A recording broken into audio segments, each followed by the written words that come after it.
Logan Murdoch, I have nothing bad to say about him. I love Logan. That's my guy from The Ringer. And he has the Real Ones podcast with Howard Beck and Raja Bell. And they were talking about the Warriors the other day. This hit the rounds yesterday on social media. I know Willard Dibbs was giving this some run, so we'll give it some run as well, and we'll have our rebuttal to this. Here is Logan Murdoch on how Dunleavy's job is very, very hard. Mike Dunleavy not necessarily getting the autonomy or knowing what it's like to not get the autonomy when you're the Warriors GM, when you have an owner like Joe Lacob, who's constantly meddling on every single deal, who is pushing you to sign Kuminga to a big deal when, the coaches keep telling you, hey, I don't know if he's that consistent. I don't know if he's that consistent. What did you make of that? I made of that the owner who came into this studio 4 years ago is standing by what he told us, which is he's involved in every move. And he's not alone. Like every owner almost for every team out there, they don't just cut checks. That's not just cut checks and shut up. That's not how it works. That's just not how it works.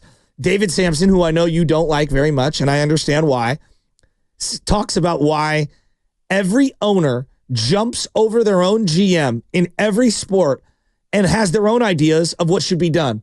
And 9 out of 10 times, that GM is falling in line with what the owner wants to do. If the owner doesn't want to write the check, they're not going to write the check. No. If the owner does want to pull the trade, they're going to pull the trade. Not that they're in the weeds on every little tiny transaction, but the big stuff, yeah.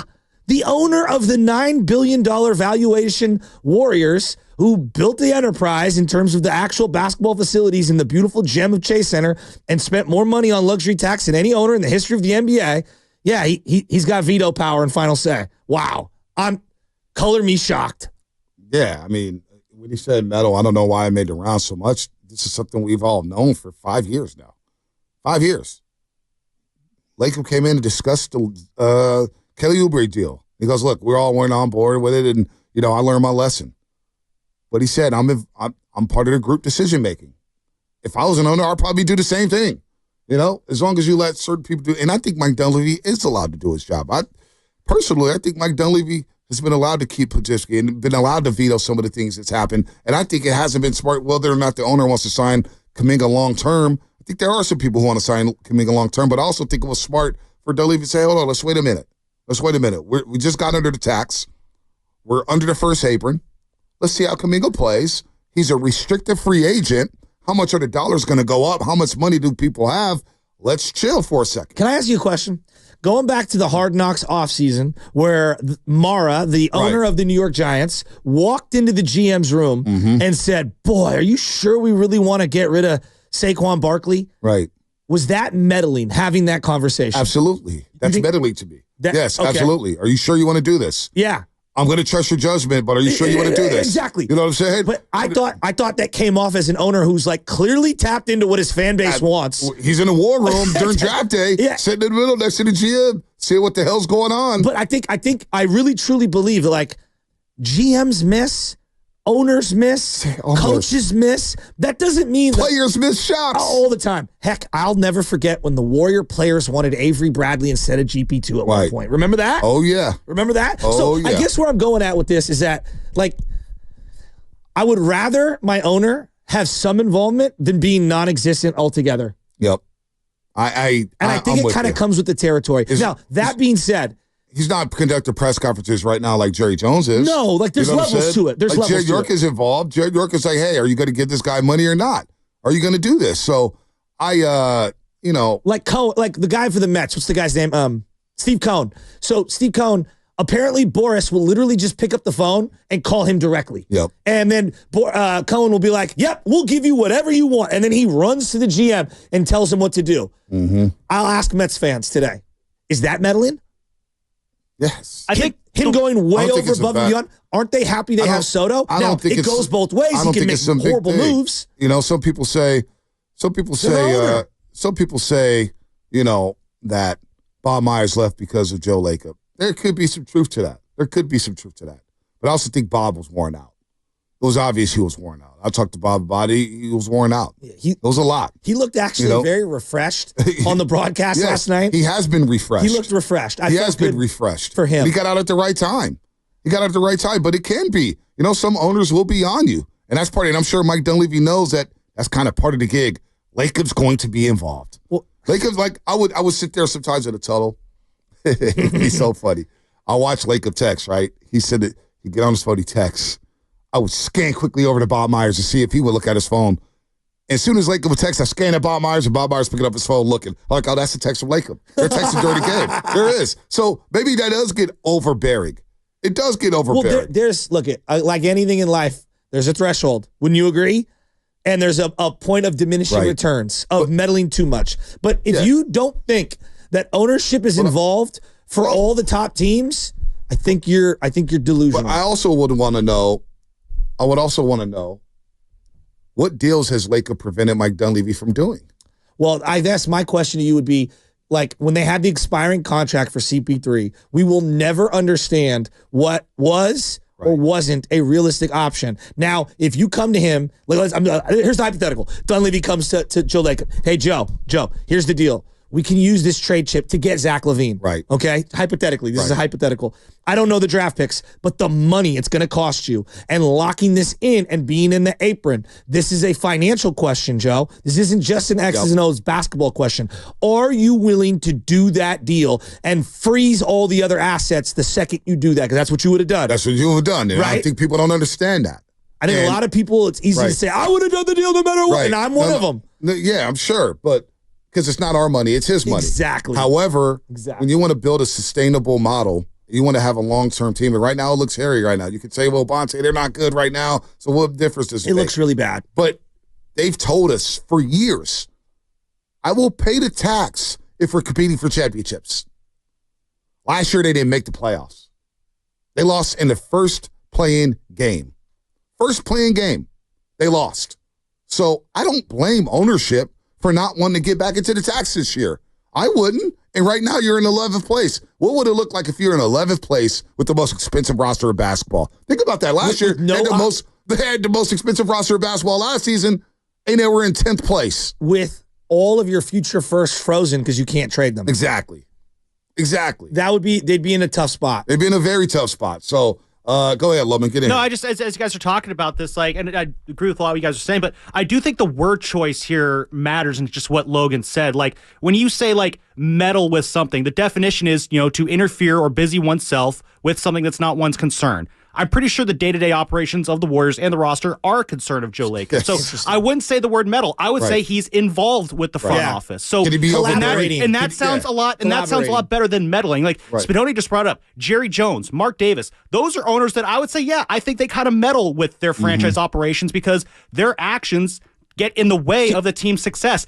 I can't really sit here and say that Joe Lacob has truly taken actions that get in the way of the Warriors' success. So, no, to say he's meddling, no, I would disagree with the word used there. If you want to say Joe Lacob is involved with the front office, I'll sign off on that. And then, Chasky, to your point, you said, what good owner is not involved with their front office? Yeah, I agree. They're all involved. And could he be overbearing, Joe Lacob? I don't know. I'm sure a lot of owners could be over. Look at Shah Khan with the Jacksonville Jaguars. What's going on there? They're trying to be involved. Now, they may not know what they're doing, but every owner in football is involved. Yeah. Some are just quieter than others. Some people let them do their jobs, but they got to run it by these owners like, hey, I'm going to sign this guy to a contract. You think it's cool? We're going to make this trade. We're going to lose this capital. What's it going to mean to you? Blah, blah, blah. Because obviously the dollars and cents make sense, and the revenue that you're going to get in for said player, the revenue that you may lose for said player, like Saquon Barkley, jersey sales or whatnot. So you got a decision to make. Now, here's what I think it goes both ways, right? When you have the success, you're allowed more leeway in involvement. Right. If the team is in the 11th seed for 5 straight years, well, then now, we do have a problem, right? No you know doubt. what I'm saying? Now we have a problem. So this goes back to the Jerry Jones thing. The body of work's pretty significant. Right. He gets in his own way a lot. So would you rather have Joe Lacob or would you rather have John Fisher? Would you rather have Joe Lacob or would you rather have Jerry Jones? Chris Cohn. Would you have Chris Cohen, who was the previous owner? I couldn't even point him out. You know what I'm saying? Would you rather have him or would you rather have Joe Lacob? Would you rather have an owner who's an absentee guy who just doesn't give a damn?